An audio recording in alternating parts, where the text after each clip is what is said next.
Yang kita bangun satu, ya tentu yang bisnis konvensional kita, yang distribusi offline, yang tadi, yang sudah 3-4 triliun itu kita perbesar, ya kita perbesar sales dari 1 sekian T sampai ke 4 triliun, itu yang pertama.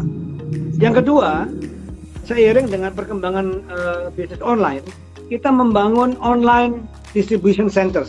Pak, saya ikutan nganterin beras loh, saya bilang begitu. Nganterin beras apaan?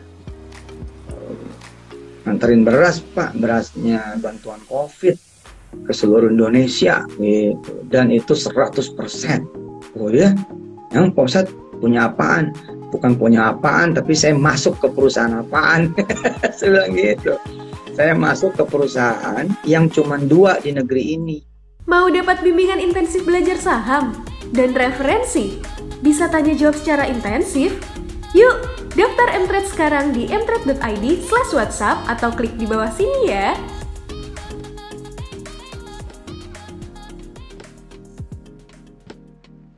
Malam hari ini kita kedatangan tamu spesial. Siapa lagi kalau bukan Ustadz Yusuf Mansur dan juga satu lagi Pak Rudi Tanusudibyo. Ya, meskipun namanya mirip-mirip nih ya dengan Pak Haritanu dan masih ada hubungan saudara, tapi tidak ada hubungan sama sekali dengan MNC. Ya, tapi malam hari ini kita akan ngobrol tentang tips investasi dari Ustadz Yusuf Mansur yang pastinya akan keren banget ya, pastinya akan banyak dinanti-nanti oleh sejuta umat, dan juga kita akan ngobrol tentang tips-tips bisnis dan juga entrepreneurship dari Pak Rudi Tanusudibyo. Oke.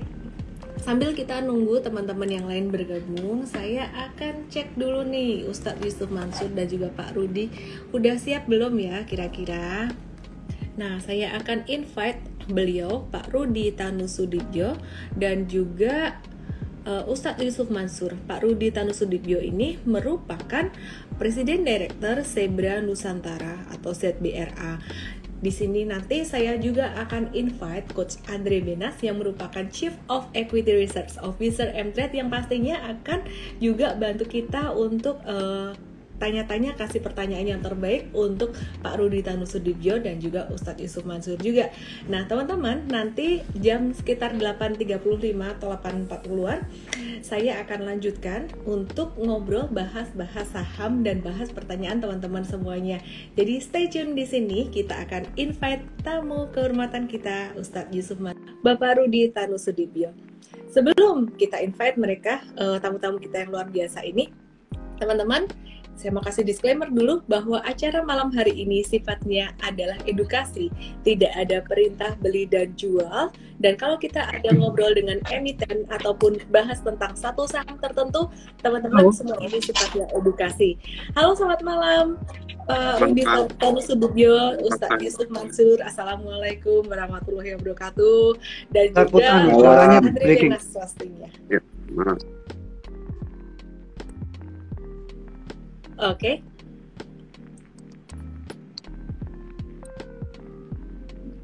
Yuk kita sama-sama sampein Suaranya salam tadi dulu pecah. Suara pecah ya? Oh, kita sampein salam dulu buat Ustadz Yusuf Mansur. Assalamualaikum Ustadz gitu. Mansur mulu. Salam, Belen, apa kabar? Kabar baik. Halo Coach Andre. Malam, Miss. Malam Ya, Pak Ustadz. Ustadz, Malam, Mas Andre. Assalamualaikum. Salam semua. Kayaknya live dari Boston nih, mantep ini. Mantap ya. Pak Rudi, apa kabar Pak Rudi dari Boston? Kedengaran jelas suaranya? Baik. Terima kasih. Oke. Jam berapa nih? Oke. Tadi Sekarang putus-putus, jam sekarang sudah baik. Ya. Kayaknya agak delay dikit nih ya. Oke, saya mulai dari Pak Rudi dulu ya. Nanti setelah ini kita akan ngobrol juga dengan Ustadz Yusuf Mansur pastinya. Ya, jadi Oke, banyak investor saham belum mengerti tentang Zebra ini emiten apa sih, dan juga belum mengerti tentang plannya ke depan itu apa untuk Zebra. Nah, emiten dengan kode saham ZBRA ini resmi diakuisisi manajemen baru dengan tujuan backdoor listing DNR lewat proses right issue. Dengan persetujuan efektif OJK, proses proses ini akhirnya dimulai ya. Jadi agenda event ini untuk memberikan jawaban tentang zebra ke depan dan memperkenalkan bisnis zebra ke publik nih teman-teman. Nah, Pak Rudi, kita penasaran nih, DNR itu apa sih dan apa hubungannya dengan ZBRA, zebra?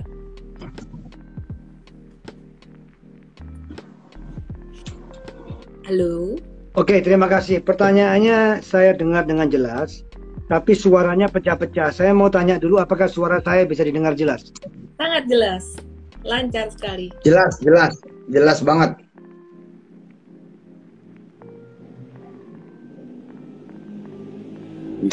Jelas banget ya. Kenapa saya terimanya pecah ya? Oke, nggak apa-apa. Yang penting saya bisa didengar ya. Oke. Ya. Kalau nggak jelas, tolong sampaikan. Oke. Jelas. Zebra kami akuisisi kira-kira bulan Maret April untuk memang backdoor listing dari DNR. Jadi bicara tentang Zebra saat ini, yang mana besok ya adalah injection daripada imbreng daripada Zebra ke DNR.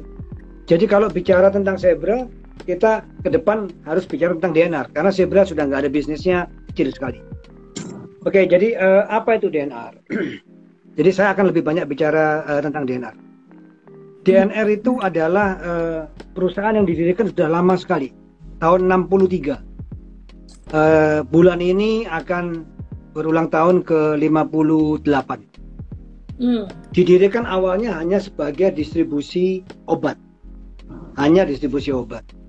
Dengan operation dari Aceh sampai Papua. Melayani 100.000 outlet, ada hampir 3.000 karyawan. Kita beli jual gitu. Dengan perputaran saat ini kira-kira 300 sampai 350 miliar sebulan. Jadi 3,5-4 triliun setahun. Nah, banyak orang yang bertanya-tanya gitu ya, kenapa saya masuk ke bisnis distribusi? Bisnis distribusi itu bukan bisnis yang mudah. Bisnis distribusi itu bisnis yang complicated karena kita banyak yang kita lakukan. Kita beli barang, kita store, kita kirim salesman buat jualan, ya, kita deliver ke 100.000 outlet, kita invoice, kita kirim barang, kita invoice, kita tagih dan lain-lain. It's very complicated process. Saya mau sampaikan bahwa yes, distribusi adalah bisnis yang very complicated. Tapi banyak orang nggak realize bahwa distribusi ini kalau sudah besar dalam skala 3-4 triliun, itu adalah aset. It's a hidden gem, it's a hidden emas yang tersembunyi. Kenapa? Infrastrukturnya itu sangat berharga. Sangat berharga. Bayangkan kita punya 3.000 orang dari Aceh sampai Papua, kita punya warehouse 47 warehouse di mana-mana. Intinya kita punya everything. Ya, apalagi dalam 58 tahun maaf, kita sudah beroperasi. Lalu 11 tahun yang lalu saya mengakuisisi 51%. Waktu perusahaan dalam keadaan yang kurang baik. Waktu itu masih berapa, 1 triliun atau berapa setahun. Kita restructure semua sampai satu saat kira-kira tahun 2018 lah, sekitar 3 tahun yang lalu, saya merasa bahwa sudah waktunya ini. Yang saya katakan tadi sebagai aset yang luar biasa.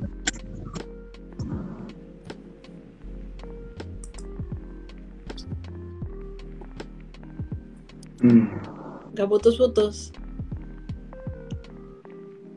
Bener gak sih putus-putus, Coach Andre? Iya betul. Putus ya.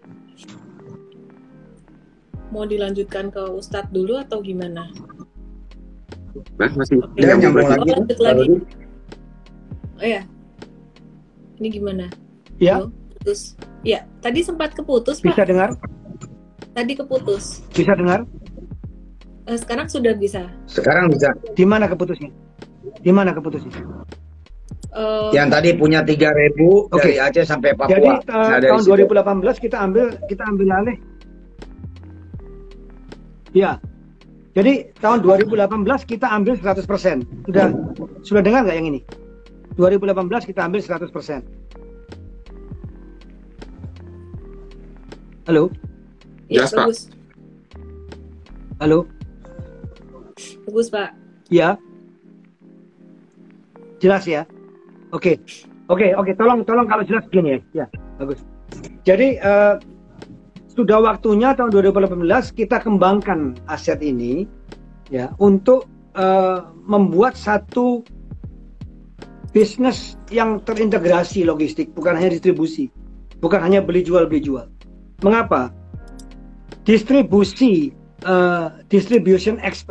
Logistic expense di Indonesia itu saat ini sudah lebih dari 25% dari GDP kita. Luar biasa. Negara maju itu hanya di bawah 5%. Indonesia 25-30% itu yang di-spend untuk logistik, mulai dari bahan baku sampai dikonsumsi oleh pelanggan akhir. Nah, kalau ini begitu besar, kita harus masuk ke situ. Mulailah kita membangun bisnis-bisnis di luar itu. Apa itu supply chain? Dari raw material sampai dikonsumsi oleh pelanggan, oleh konsumen akhir. Jadi kalau kita bicara movement of goods, raw material, itu kita berbicara mengenai seperti perpindahan barang, raw material masuk ke produksi, dan lain-lain. Itu kita kembangkan betul-betul. Sampai kita dipercaya jadi penyedia Asian Games, logistik partner daripada Asian Games 2 tahun yang lalu. Jadi kita, ini namanya first mile. Di first mile ini kita aktif di freight forwarding dan warehousing, 3PL and 4PL. Jadi siapapun juga perlu transportasi, perlu pergudangan, kita lengkap di situ. Ya, lalu masuklah ke proses produksi, masuk ke manufacturing. Begitu keluar ke manufacturing, kita sudah siap. Apa saja manufacturing yang kita bangun, distribusi di luar setelah manufacture good selesai, apa yang kita bangun? Yang kita bangun satu, ya tentu yang bisnis konvensional kita, yang distribusi offline, yang tadi, yang sudah 3-4 triliun itu kita perbesar, ya kita perbesar sales dari 1 sekian T sampai ke 4 triliun, itu yang pertama. Yang kedua, seiring dengan perkembangan bisnis online, kita membangun online distribution centers. Nah, jadi kita sebagai enabler, artinya apa? Yang tadi manufacturing companies yang kita distribusikan offline, ya sekarang bisa kita distribusikan online. Artinya kita membuat online store, kita memanage transaksi, kita memanage gudang pergudangannya, memanage delivery-nya sampai diterima oleh pelanggan. Dan ini bisnis ini kita maju sekali. 2019 sampai 2020 pertumbuhan kita 400% lebih. Ini besar sekali, ya. Ini yang kedua. Yang ke-1 tadi offline distribution, yang kedua online distribution. Yang ketiga, ini yang favoritnya Pak Ustadz ini. Kita membangun food super mall bersama dengan Bulog. Namanya ipanganan.com yang kami letakkan di Shopee. Ini sangat powerful. Kenapa sangat powerful? Karena kita bekerjasama dengan Bulog, kita menggunakan gudang-gudang Bulog. Saat ini kami sudah di 10 kota. Jakarta dan sekitarnya ada 4. Sampai ke Cikampek, sampai ke Serang. Bayangkan, kita bisa kirim beras 5 kilo dengan harga yang sama next day. Terus Bandung, Semarang, Jogja, Surabaya, Makassar, dan Medan. Uniknya, ipanganan.com ini menjual beras itu sampai di rumah lebih murah daripada di supermarket. Banyak yang tanya saya bagaimana bisa. Saya bilang, ya kalau saya buka semua itu rahasia dapur kami. Jadi beras-beras premium itu kami jual banyak yang di bawah Rp64.000 untuk 5 kilo sampai di rumah. Coba bayangkan, 5 kilo itu delivery cost-nya kalau di online itu berapa? Kalau di online delivery cost-nya mungkin sudah 25-30 ribu. Jadi kalau kita ambil di toko, harganya 64.000. tapi ambil di toko. Kami bisa di bawah itu sampai di rumah. Ini dahsyat sekali. Bayangkan bahwa orang Medan kerja di Jakarta bisa kirim makanan di Medan, next day sampai, harga sama. TKI, TKW di luar negeri jutaan. Dia nggak usah kirim uang. Kirim uang katanya banyak disalahgunakan ini itu. Dia kirim bahan makanan, beras, minyak, semua lengkap. Kopi, bahkan instant noodle juga ada. Ya, ini lengkap sekali. Target kami nanti ini akan jadi 100 kota. Ya, gudangnya sudah dipersiapkan. Kami bekerjasama dengan Bulog. Kami membantu digitalisasi Bulog juga. Barang-barang Bulog, bahkan yang nomor 1 yang kami jual itu barang Bulog, beras. Dan itu pun juga dengan harga yang jauh lebih murah daripada di pasar. Nah, ini yang ketiga tadi yang kami bangun ya, offline, lalu online untuk orang lain, lalu food supermall online, lalu grosir untuk food supermall untuk grosir. Selagi kami membangun 10 sampai 100 nanti itu, kami juga membangun yang grosir untuk customer restoran dan lain-lain dengan minimum purchase value 1,5 juta. Ya, ini luar biasa. Ya, sangat luar biasa. Kami barusan mengangkat direksi baru, yaitu presidennya untuk bisnis ini adalah presiden Lotte Group tadinya, yang saat ini juga sedang mengikuti. Jadi ada 4 yang dalam sektor distribusi offline, distribusi online untuk pihak ketiga yang tadi sebagai enabler. Nah, yang sebagai enabler ini kami punya kelebihan. Enabler yang besar di Indonesia, saya nggak sebut satu persatu, ada 3. Kami salah satu yang paling besar juga. Nah, kenapa kami istimewa dibandingkan yang lain? Kami udah punya gudang. Jadi untuk mengaktifkan gudang offline menjadi gudang online hanya perlu waktu 1 minggu. Bayangkan orang yang beli dari Surabaya, kami tidak perlu kirim dari Jakarta. Tadi kenapa bisa mahal logistik cost? Karena semua senternya di Jakarta. Nah, kami melakukan desentralisasi. Ini strategi yang dipakai oleh Amazon yang disebut hyperlocal strategy. Waktu Amazon mengambil alih Whole Foods, supermarket Whole Foods di Amerika, sama konsepnya, supaya mereka bisa melakukan delivery dari banyak tempat. Ya, jadi itu semua. Ya, tadi first mile, ini middle mile. Ya, yang terakhir last mile. Apa itu last mile? Nah, last mile adalah delivery sampai ke penerima. Nah, last mile saya bagi menjadi 2. 1 wholesale last mile grosir, 1 retail last mile. Wholesale last mile sudah kami bentuk. Kami dipercaya pemerintah untuk mendistribusikan lebih dari 400 juta kilogram beras. Yang terakhir barusan, bansos yang 10 kilo, 140 juta lebih kilogram kami selesaikan dalam waktu 17 hari. Kapasitas kami adalah 1 juta delivery ke manusia, ke person to person, dalam 1 hari. Ya, nah, karena kami delivery ke person, ini yang kami sebut sebagai wholesale last mile.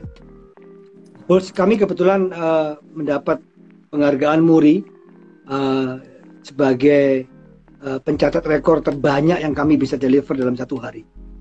Bayangkan, kami memakai hampir 18.000 truk yang kali ini, yang kemarin 27.000 truk, 7.000 manusia, 45 charter flights, ribuan motor, ratusan kuda dan sapi sampai ke daerah terpencil, termasuk Papua dan Papua Barat sampai ke puncak gunung. Jadi inilah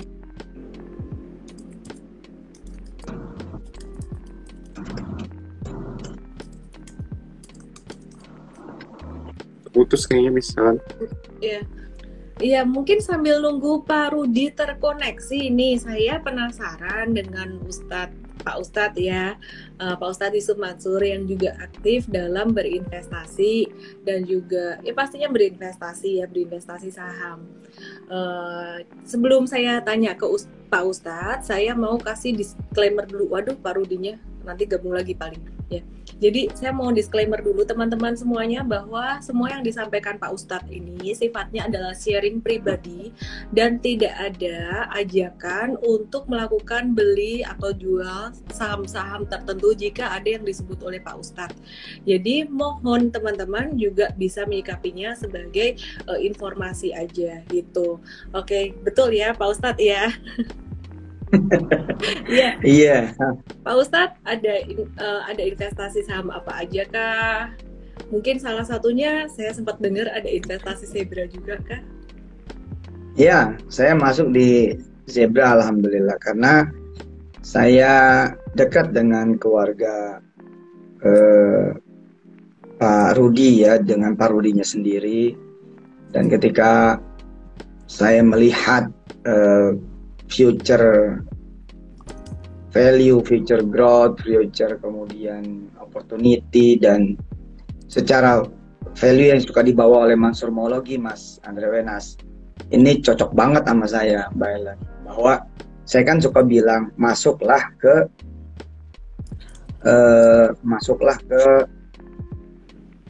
perusahaan yang melayani sebanyak-banyaknya orang. Masuklah ke perusahaan yang jasanya banyak sama orang banyak. Masuklah ke perusahaan yang punya nilai gitu. Lebih dari sekedar uang. Yang kalau kita masuk, kita bisa menitipkan, maaf ya, kan manusia jangan cuma jadi manusia uang ya. Kita bisa menitipkan kemudian sesuatu yang more than money gitu. Dan saya nggak basa-basi. Itu yang selalu saya sampaikan ke Pak Rudi juga gitu, bahwa ya Pak, bahwa kita harus untung iya, tapi apa nih ya yang bisa membuat saya bisa punya kesenangan hati gitu, bisa lompat-lompat gitu, kemudian saya bisa sharing ke masyarakat. Banyak gitu. Tadi juga saya ketemu dengan seseorang yang lagi mimpin di negeri ini banget gitu. Terus dengan salah satu orangnya beliau, saya cerita, Pak, saya ikutan nganterin beras loh. Saya bilang begitu. Nganterin beras apaan? Nganterin beras, Pak. Berasnya bantuan COVID ke seluruh Indonesia. Gitu. Dan itu 100%. Oh ya? Yang Pak Ustadz punya apaan? Bukan punya apaan, tapi saya masuk ke perusahaan apaan? Saya bilang gitu. Saya masuk ke perusahaan yang cuma 2 di negeri ini yang bantuin pemerintah untuk ngebagi beras ke seluruh tanah air lewat berbagai cara, pokoknya nyampe tuh ke masyarakat. Terus saya ceritalah tentang Zebra ke beliau berdua gitu, bahwa ya ini perusahaan jangan lihat Zebra masa lalu. Tadi pagi sempat ada pemberitaan misleading ya, pemberitaan yang agak kurang benar tentang Zebra, karena yang dilihat adalah Zebra masa lalu, bukan masa yang sekarang dan besok. Apalagi besok udah mau red issue. Nah jadi dari sisi satu itu aja, bahwa saya kan nggak bisa bagi-bagian beras, satu kampung aja nggak bisa, satu kecamatan nggak bisa, satu wali kota ya, satu kota, kabupaten, provinsi tambah nggak bisa, Mas Andre Wenas ya, Mbak Ellen, satu negeri, oh ya tambah lagi nggak bisa. Tapi istilahnya gini ya, narasi Mansur Maulugi kan, bila punya satu lot aja gitu di perusahaan yang model kayak begini, maka kita bisa ngomong ke Tuhan kan, ya Tuhan, ya Allah, jika ini bisa menjadi kebaikan saya ikut nganterin beras ke seluruh negeri, bantuan COVID, maka jadikan ini aku punya rezeki banyak. Dan sepanjang yang saya rasakan setelah saya menjadi manusia baru, ya, yang bertobat, yang segalanya nggak uang, segalanya bukan duit, ya segalanya adalah kemudian tata nilai, value yang baik, itulah justru jalan rezeki yang banyak gitu. Bisa jadi misalkan pada saat, maka saya bilang kan, kalau dipakai soal nawa itu, mana ada orang rugi? Mana pernah ada orang rugi kalau nawa itu lu pada baik gitu. Ya, kita, apalagi nih, misalkan tadi udah dijelaskan kan, kita bisa nganter beras super murah dengan harga bahkan di bawah harga toko, harga pasar. Gila aja kan bila jutaan ibu-ibu nanti bisa ketolong. Ya kan? Bisa ketolong dia lebih hemat, bisa ketolong nanti keselamatannya, safety-nya, karena dia nggak perlu keluar rumah, beras datang ke rumah, dan ini kan nanti bisa ditambah dengan berbagai produk. Dan ketika saya mendengar cerita tentang jejaring online dan offline yang luar biasa gitu ya, apalagi melibatkan nama besar, satu jaringan distribusi online dan kemudian jualan online, saya bilang, oh ini luar biasa. Belum orang yang kemudian terlibat di sana. Keseriusan Pak Rudi sendiri misalkan, meng-hire orang nomor satunya Lotte, ini kan juga menurut saya juga sesuatu yang perlu dilihat oleh kawan-kawan. Kawan-kawan sering beli perusahaan yang nggak kenal siapa orang. Kawan-kawan suka beli perusahaan yang nggak tahu siapa ada di baliknya. Nah, ini jelas gitu, ada Pak Rudi yang dengan visi misi yang kayak begitu gitu. Dan besok segala aksi yang dilakukan oleh Pak Rudi besok, Mas Andre, Mbak Ellen, ini akan melahirkan banyak sekali kejutan-kejutan lowongan pekerjaan. Di masa yang sulit ini loh, lowongan pekerjaan nanti bakal terbuka luar biasa lebar dan besarnya gitu. Nah dari sisi ini saya nggak ngelihat soal angka, kalau angka nanti Pak Rudi yang memaparin. Ngelihat dari sisi ini saya bilang, inilah yang saya seneng gitu loh. Kenapa saya masuk di jalan tol? Gue nggak peduli tuh Mas Andre, mau habis gue masuk merah ARB 17 kali, gue nggak peduli. Gue cuma bilang, ya Tuhan, ya Allah, kalau ada orang hamil masuk jalan tol, sedangkan Kau tahu aku punya 1-2 lot di jalan tol, lalu itu menjadi kebaikan, gitu ya. Maka ya Allah, adik saya belum hamil tuh, mudah-mudahan adik saya bisa Engkau berikan kehamilan. Udah 8 tahun dia menunggu supaya hamil. Dan saya udah bilang sama dia, Dek, lu beli tuh saham tol. Kenapa? Supaya lu tuh bisa bantu orang juga, nganterin orang ke pasar, nganterin orang ke. Jadi saya nggak pernah ngeliat sisi duit tuh, Mbak Ella. Karena itu duit saya jadi kayak kagak berseri itu. Ada aja judul. Ada aja gitu, nggak pernah nggak ada gitu. Nah, mau apa aja kayaknya gampang aja gitu. Nah kalau teman-teman masuknya begitu, maka fundamental ini yang saya sebut dengan fundamental paling kuatnya, fundamental paling kuatnya cara berpikir, karena udah nggak ada lagi yang beyond di atas pikiran yang sifatnya Tuhan, udah nggak ada lagi Pak. Di atas yang sifatnya niat baik udah nggak ada lagi Pak, udah nggak ada untung rugi gitu Pak, udah nggak ada kan, yang pasti untung dan untung gitu aja. Bahkan disebutnya kan today and the future gitu, hari ini dan masa yang akan datang. Bahkan masa yang akan datang jauh banget sampai ke negeri akhir nanti gitu kan. Gue jadi ceramah nih. Kita senang dengarnya Ustaz. Tuh Pak Rudi udah ready lagi tuh Pak Rudi tuh. Oke, nanti ya silakan ya Pak Rudi, mungkin Coach Andre ada yang mau ditanyakan ya ke boleh Pak nggak 1-2 menit. Tadi saya kepotong di mana ya? Oh boleh. Di last mile Pak, yang last mile itu. Nah, last mile itu kita mendeliver beras lebih daripada 400 juta kilo ke puluhan juta orang. Rekor kita itu 140 juta kilo kita selesaikan 17 hari. Kapasitas kita itu satu hari bisa 1 juta orang yang kita berikan. Dari Aceh sampai Papua, sampai puncak gunung.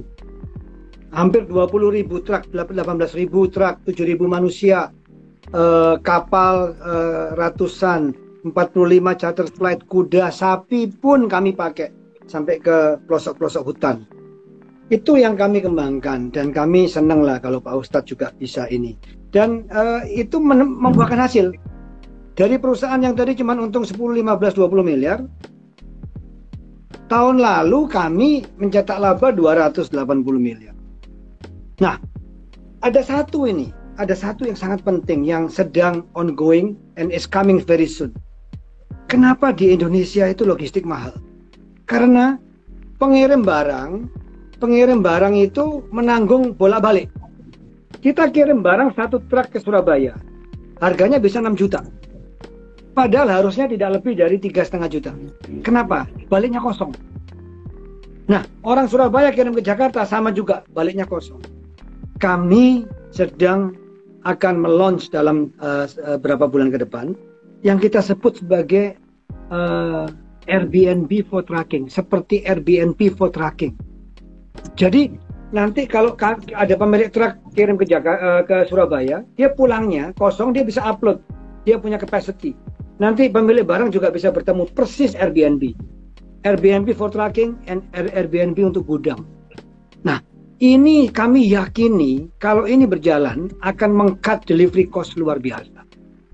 Jadi itulah. Nah, mulai dari first mile, middle mile, dan last mile. Nah, ini tidak mungkin terjadi kalau kami tidak punya tadi distribution company yang kami akuisisi 11 tahun yang lalu. Justru itulah sebenarnya infrastrukturnya, tinggal mengembangkan di lain-lainnya. Jadi Zebra nanti besok ya, injectionnya besok, itu langsung akan memiliki ekuitas 1 triliun 80 miliar kalau nggak salah. Lalu laba tahun lalu 280 dan aset sekitar 3 triliun lebih. Jadi dari minus menjadi 3 triliun lebih. Itu yang mungkin perlu diketahui. Kalau ada yang mau ditanyakan, feel free. Ya, saya siap untuk menjawab. Oke, terima kasih Pak Rudi atas penjelasannya. Mungkin biar teman-teman di sini juga lebih clear juga ya. Jadi kan logistik itu kan bisnis old economy ya. Nah ini kan teman-teman lagi ngehits bisnis new economy gitu. Jadi bisa dibilang nanti Zebra ini apakah hybrid old economy atau benar-benar pure new economy? Karena kan kalau kelihatan dari penjelasan Pak Rudi ini beneran new economy nih. Iya, jadi gini. Di Zebra nanti itu akan ada kira-kira tiga komponen. Ya, satu itu adalah yang tadi saya ceritakan A sampai Z. Lalu satu lagi ada IT company-nya. Semua IT yang kita pakai di grup ini kita develop in-house. Ini penting karena kita tidak mau kita disandera nantinya. Jadi kami punya 60 IT engineers. Ya, semuanya kita develop in-house semua. Ya, dan yang ketiga itu di port yang tadi saya bilang Airbnb for tracking. Apakah ini old, apakah ini new? Yes, fokus kami sekarang ke arah digital. Tapi bukan mengatakan bahwa yang tadi, yang distribusi yang lama itu nggak penting. Disitulah core-nya. 3.000 karyawan itu OPEX-nya semua dibayar pakai ini. Jadi terus yang digital ekonominya, yang new business-nya itu untuk menambah bottom line. Jadi kalau saya bisa summarize, top line-nya, sales and revenue-nya, itu akan didapat dari offline distribusi yang konvensional. Karena itu yang paling cepat. Ya, sekali dapat klien, 1 bulan bisa tambah 30 miliar, 40 miliar, very fast. Karena ini sudah established. Tapi bottom line-nya akan lebih banyak di digital dan medical equipment. Oh, by the way, yang tradisional itu kami juga kembangkan ke medical equipment. Kami and COVID related solutions. Kami banyak project-project yang akan kami launch very soon dalam rangka penanggulangan COVID. Termasuk distribusi vaksin semua. We are in everything that has to do dengan end-to-end supply chain. Ini yang penting. Jadi ya, top line itu ada di conventional business, bottom line will be a lot in the digital. Oke, saya kembali mau tanya ke Pak Ustadz. Pak Ustadz, gimana caranya mengatur risiko di dalam berinvestasi saham ala Ustadz Yusuf Mansur? Antar gue jadi ceramah lagi nih. Iya dong. Kan emang ditunggu Ustadz. Gak apa-apa Pak. Saya hampir nggak pernah rugi loh jualan. Hampir nggak pernah rugi. Kenapa? Kalau saya ingat sama dia. Saya mulai pertama kali jualan itu jualan es di Terminal Kalideres tahun 99. Turun naik bis. Saya keluar dari penjara waktu itu. Saya keluar dari penjara and I had to prove to my parent bahwa gue bisa. Gitu loh. Gue mau dari nol. Gue mau berjuang dari zero. Dan waktu itu saya dikasih duit sekian, tapi saya cuma ambil Pak Rudi waktu itu 20.000 perak. 20.000 perak saya ambil 25 Mei tahun 1999. So I start my new life ya. Saya jualan. Saya jawab dengan cerita bahwa kalau dengan cara begini nggak pernah rugi. Oke. Ketika saya dagang dengan modal 20.000 perak itu, saya sewa blender 3.000 perak. Nggak beli loh, Mas Andre Wenas. Saya sewa blender 3.000 perak. And then kemudian beli bahan-bahan kacang hijau itu kira-kira 14.000. So sisanya saya pakai buat makan. Hari pertama, it was the first day, ya, yang saya tuh lupa berdoa, lupa ngelibatin dia, lupa minta kekuatannya dia, dan dari 70 kantong yang gua bawa, cuman laku 5. Nah malamnya saya ngaji sama Ustadz Pasuni namanya. Terus dia bilang begini, saya ada di luar karena kita jamaah biasa banget waktu belum dekat sama dia. Saya di luar, pengajiannya penuh gitu, orang pakai sound. Terus dia ngomong begini, mana bisa lah, ya dagangan punya siapa? Punya Tuhan, punya Allah. Mana bisa lah, pembeli juga punya siapa? Pembeli itu punya Allah hatinya. Terus duit yang dipakai buat jual beli dagang barang selalu punya dia. Saya bilang, kok ini ceramah kayak buat gue gitu. Maksudnya itu mana bisa kita kalau nggak berdoa gitu. Oke, saya singkat. Nah, hari kedua saya rubah caranya. Hari kedua malamnya itu saya doa-doa, paginya saya doa-doa, sisa 65 kantong, 5 kantong saya sedekahin. 5 kantong saya sedekahin. Sisa 60 kantong. 60 kantong itulah yang saya bawa ke terminal Kalideres. Dulu saya benar-benar naik turun bus tuh, asli tuh. Nah, begitu saya masuk ke terminal Kalideres, saya pamit dulu sama yang punya terminal.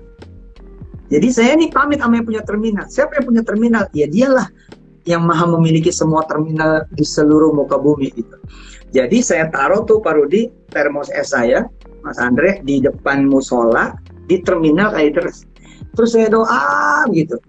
Masih pagi, orang udah pada ambil, bawa, pada naruh duit di dalam termos es. Isinya berapa coba? Isinya ternyata 55.000.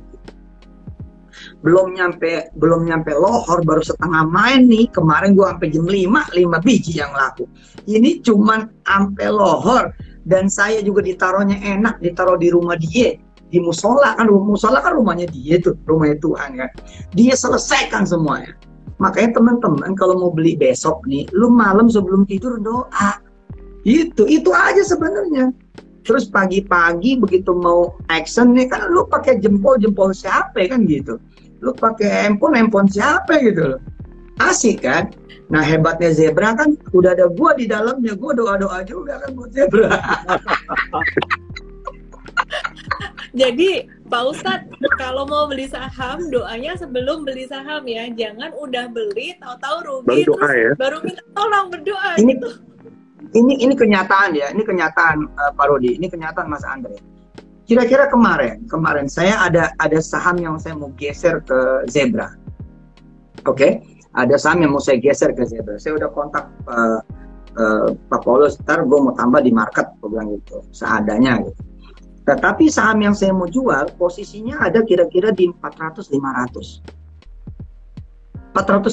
Saya beli di average down itu kira-kira 841. Oke? Nah, asisten saya Fadil bilang begini, Tat, nggak ada tanda-tanda nih Tat kalau jual yang ini gitu. Karena harganya masih jauh, Dil. Lu kan tahu yang punya tanda itu Tuhan. Jadi nggak perlu pakai tanda, yang penting tangan lu angkat, terus kita berdoa. Ya Allah, nggak minta banyak, lebih dikit dari average down-nya. Kira-kira begitu, dari FG-nya lebih dikit. Terjadi keajaiban. Pagi-pagi itu saham naik tuh. Naik gitu. Terakhir, ketika saya bilang, Dil, udah lepas aja. Sekarang berapa? Ini nggak tahu nih, naik kali-kali nih, sekarang 890 kata dia.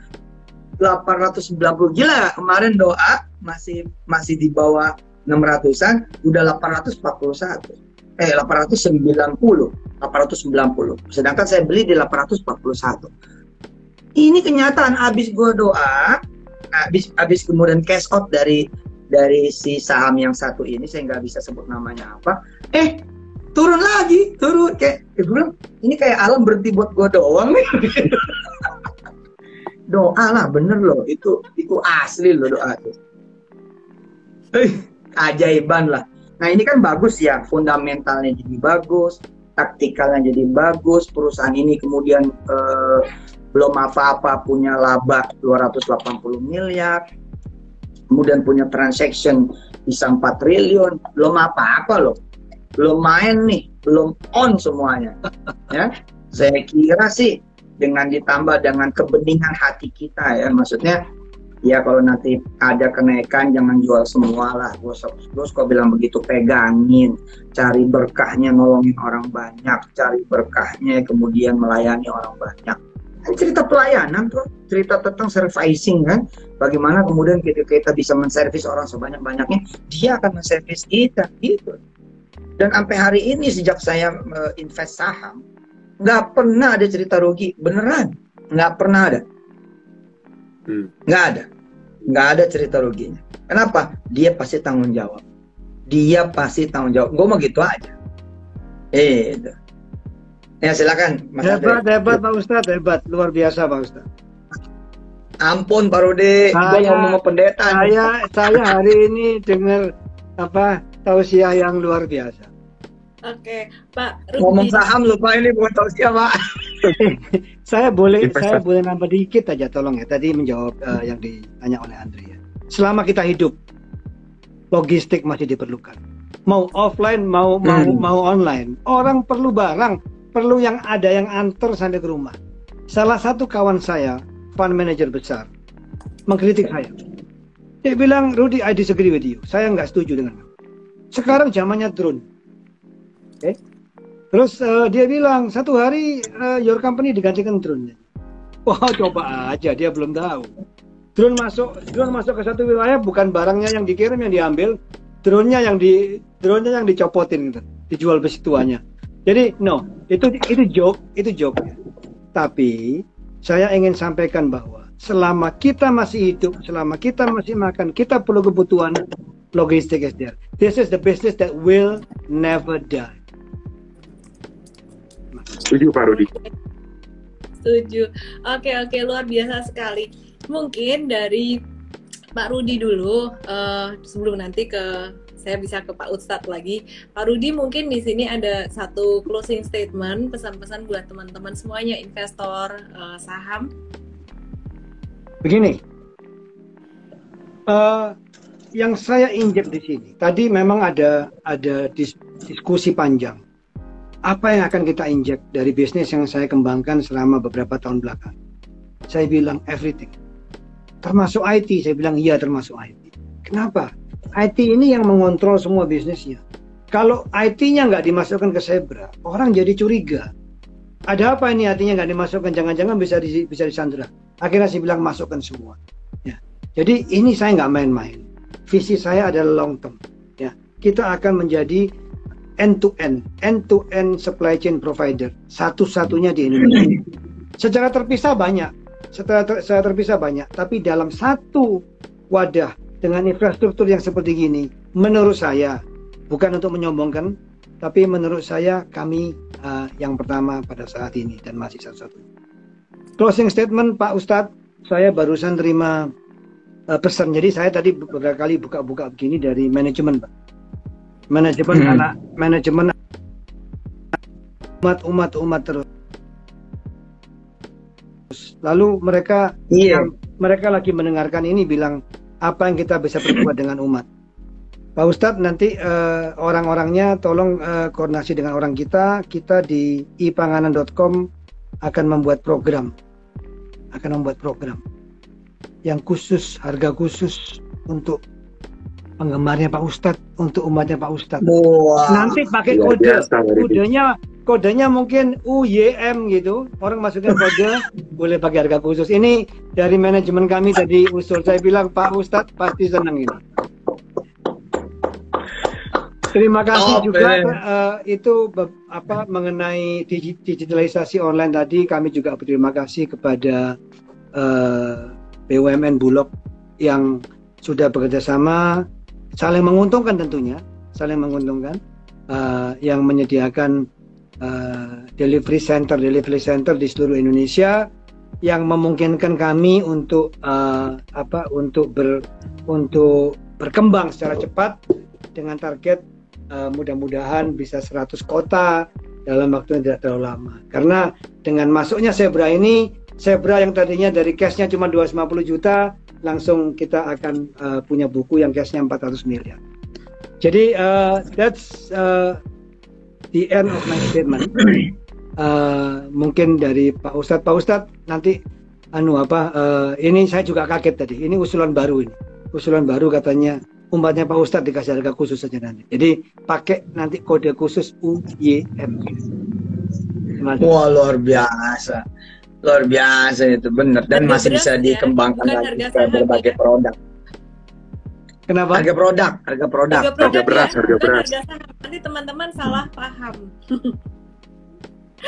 Bukan harga saham, bukan. Harga produk saya cuma negesin. Harga saham saya nggak boleh ikut. Harga saham kami nggak boleh ikut. Harga produk ya. Jadi nanti di ipanganan.com nanti bisa di 10 kota. Ustadz, dari Cikampek sampai Serang satu harga, Bandung, Semarang, Jogja, Surabaya, Medan, Makassar. Silakan nanti dinikmati, semoga berkah ya. Luar biasa. Pasti Pak, top itu udah. Dan nanti dengan gudang-gudang bulog yang bisa disewa seluruhnya nanti, dan kemudian teknologinya nanti lebih lagi hebatnya, saya kira nanti jangkauan kotanya mungkin bisa menjangkau seluruh kota di seluruh tanah air. Maka kebayang gedenya kan gitu, bahwa ini perusahaan adalah perusahaan juga online shop, bukan sekedar juga logistik. Logistik tadi Pak Rudi belum nyebut bahwa di Indonesia ini secara ekonomi real di Indonesia, kita kalau bicara logistik itu sekarang 28% itu komponennya adalah logistik. Yes. Ya, yang ada di semua makanan, minuman yang kita makan, barang, kacamata, apa segala macam, semuanya logistik.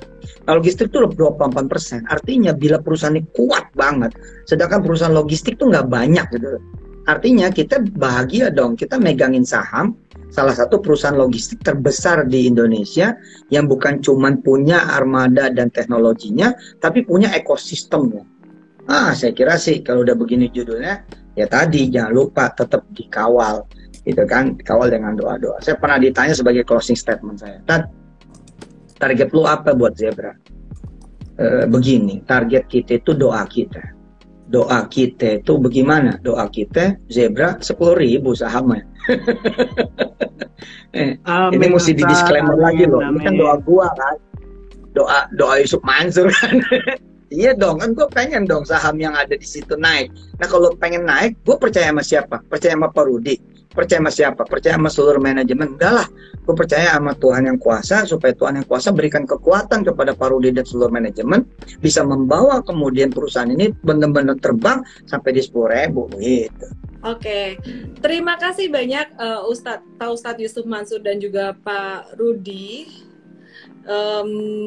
Ya, jadi teman-teman semuanya, sekali lagi saya ingatkan bahwa acara malam hari ini sifatnya adalah ngobrol-ngobrol santai, kenalan dengan emiten dan juga dengan Pak Ustadz Yusuf Mansur. Tidak ada perintah beli ataupun jual. Jadi disclaimer buat teman-teman semuanya, ya. Jadi kalau mau berinvestasi dalam saham apapun atau dalam instrumen investasi apapun, pastikan Anda pembeli dengan nominal yang sesuai dengan risiko Anda. Never all in pada saham apapun atau pada instrumen investasi apapun, selalu harus ada yang namanya diversifikasi. Sebelum kita lanjutkan untuk bahas-bahas saham-saham yang lain dan strategi investasi yang lain, pastinya kita mau ucapkan terima kasih banyak dan tolong teman-teman tulis di kolom komen terima kasih Pak Rudi dan juga terima kasih Ustadz Yusuf Mansur. Sehat selalu Pak Rudi dan Pak Ustadz. Sehat selalu Pak Rudi, Pak Ustadz. Assalamualaikum. Terima kasih. Assalamualaikum Pak Ustadz. Terima kasih. Salam semuanya, sehat-sehat selalu di Boston Pak, di Amerika. Sehat Pak. Iya, terima kasih. Terima kasih. Terima kasih Pak. Oke, Coach Andre Benas, kita udah ngobrol banyak hal nih tentang emiten Sibda Nusantara Tbk. Sekali lagi disclaimer teman-teman ya, saat ini kita sekarang mau bahas tentang saham-saham yang lainnya pastinya, karena teman-teman pasti investasi dan trading ada di saham yang lain juga, dan kita mau bahas pertanyaan teman-teman semuanya. Nah, tadi saya belum sempat bahas tentang IHSG. Pada perdagangan hari ini IHSG ditutup menguat 0,52% karena hasil meeting dari The Fed Jackson Hole ini dinilai cukup positif, cukup oke. Jadi belum ada tapering dalam waktu dekat. Namun teman-teman, meskipun hari ini IHSG naik 0,52%, IHSG ini mulai agak-agak rawan risiko. Lebih. Apa? 1,5. 1,5. Ya, ini chart aku trading view kenapa ya? Kok satu? Ya makanya tadi waktu aku ini 1% lebih, kok ini 0,52% ya, aneh nih. Iya. Jadi IHSG-nya agak-agak rawan di level 6180-an ya, di level 6180-an gitu. Aku coba buka chart aku yang lain deh. Oh, 4 hour, sorry, chart 4 jaman, pantesan bingung saya. Sorry ya, 1,71% ya. Jadi tetap resisten, kita harus hati-hati di level area 6180 yang mungkin akan tercapai dalam rentang waktu 1 harian. Sorry, tadi saya salah buka chart 4 jaman. Dan kemudian hari ini saya juga perhatiin saham-saham blue chip seperti contohnya saham ICBP, kemudian Astra International, kemudian Unilever itu udah mulai rame. Apakah saham-saham ini udah mulai akan uptrend? Belum tentu teman-teman. Tapi yang jelas saya mulai melihat di sini banyak investor yang akumulasi di level bawah udah dinilai cukup murah sepertinya. Dan Astra International sendiri udah mulai breakout beberapa waktu yang lalu sebelum meeting The Fed yang bikin market jatuh kapan hari itu. Itu jadi udah mulai breakout dan sekarang mulai lanjut naik.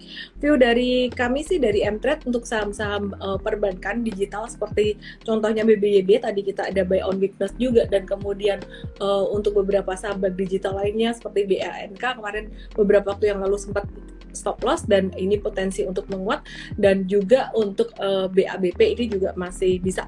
Selain itu untuk grup LIPO, saham-saham dari grup LIPO seperti MLPL dan MPPA kita lihat masih akan bisa lanjut menguat. Nah, Coach Andre Benas, gimana sih pandangan Coach Andre tentang saham-saham tadi, mungkin lebih dari grup LIPO-nya dulu nih?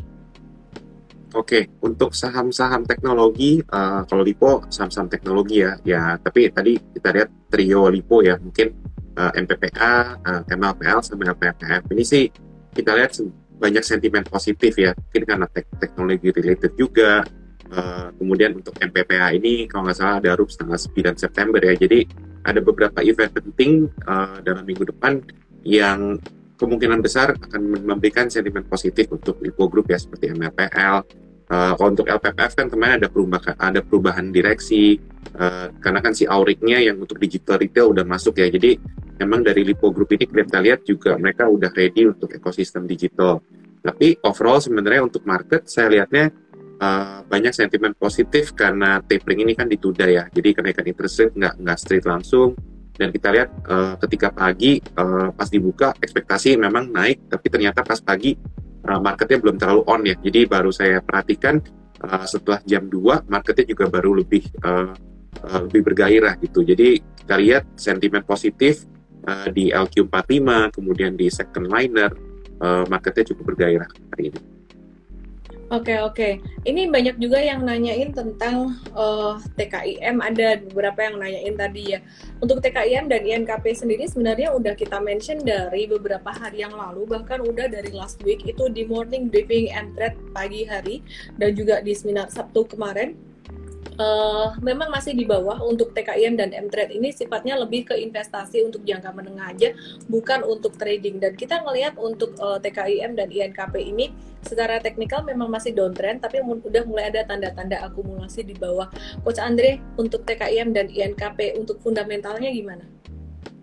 Fundamentalnya ini pola reversal ya. Mungkin menurut saya belum harga pulp memang belum beranjak naik ya, tapi kalau kita lihat research dari beberapa lembaga sekuritas di dunia, dari Brazil, dari Amerika Serikat, kemarin menyatakan bahwa saham peersnya INKP Kim Suzano di Brazil itu udah pricing-in harga pulp yang udah cukup murah. Jadi ada ekspektasi bahwa harga pulp ini udah murah sekali dan kemungkinan besar is on the way up ya, jadi atau reversal.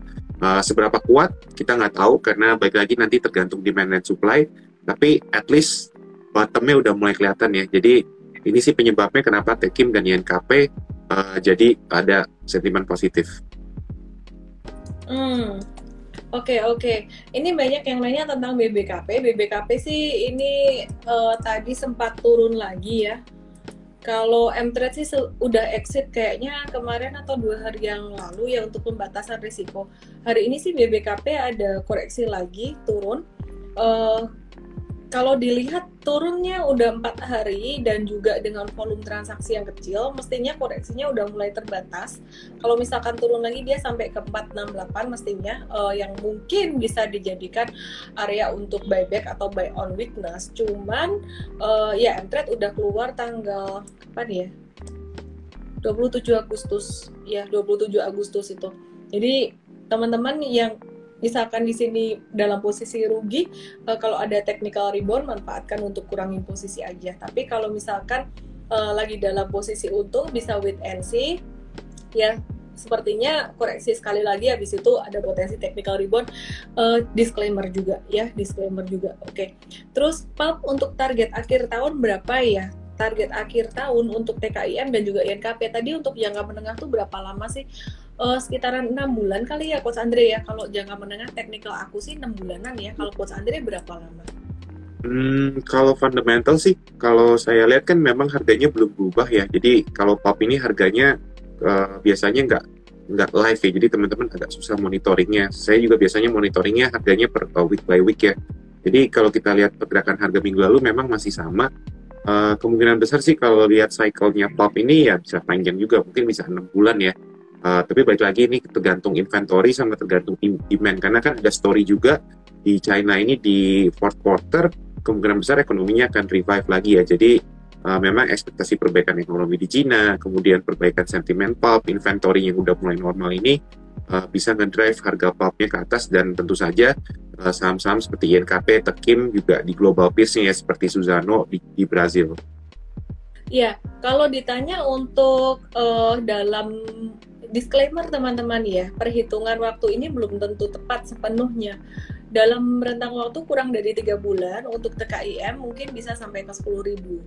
Dan kemudian untuk dalam rentang waktu sekitaran, saya coba ngitung dulu ya, 1, 2,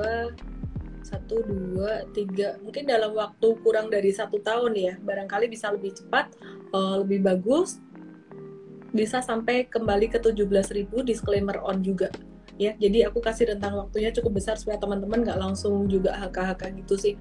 Mungkin beli di harga sekarang masih cukup murah secara fundamental, valuasi masih terdiskon juga, PE ratio-nya juga masih terdiskon dibandingkan dengan PE ratio beberapa tahun yang lalu. Untuk Indakiat Pulp and Paper ini juga masih cukup oke ya, tadi breakout lagi dan volumenya juga cukup oke. Untuk target sekitar 3 bulanan sama, sekitar 10.000, disclaimer juga belum tentu tersentuh di situ, sedangkan untuk rentang waktu kurang dari 1 tahun, mungkin bisa lebih cepat, mungkin bisa 6 bulan atau lebih, sekitaran 15.000 untuk INKP. Jadi angka sekarang ini angka yang sangat murah sekali gitu. Tapering tidak pengaruh apa-apa. Hasil tapering, hasil rapat dari Jackson Hole gimana Coach Andre? Mungkin tadi pagi kita udah jelaskan di morning briefing, ini mungkin bisa diulang lagi untuk teman-teman yang ada di Instagram Live. Ya hasilnya tapering nggak berpengaruh, bukan nggak berpengaruh sih. Jadi ya kita ngomong tapering ini kan sebenarnya udah 6 bulan ya. Cuman minggu lalu kan memang karena ahead mau pertemukan di weekend, jadinya ada ekspektasi kapan nih si pemerintah Amerika Serikat mau stop pembelian bondnya lagi atau mungkin naikin interest rate.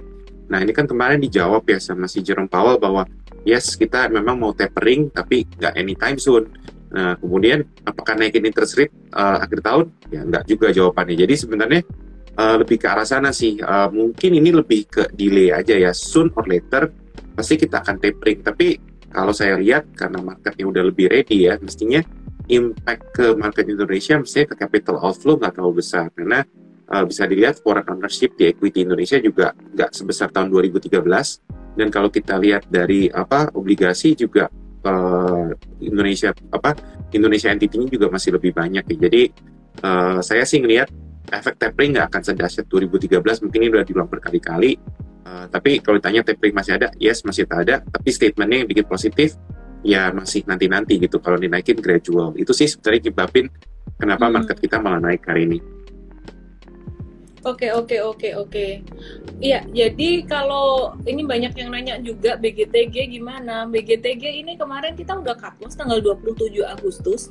Kalau ditanya bisa naik atau enggak, volume transaksi turun juga kecil. Sepertinya koreksinya juga udah mulai terbatas. Tapi saya disclaimer juga ya teman-teman ya.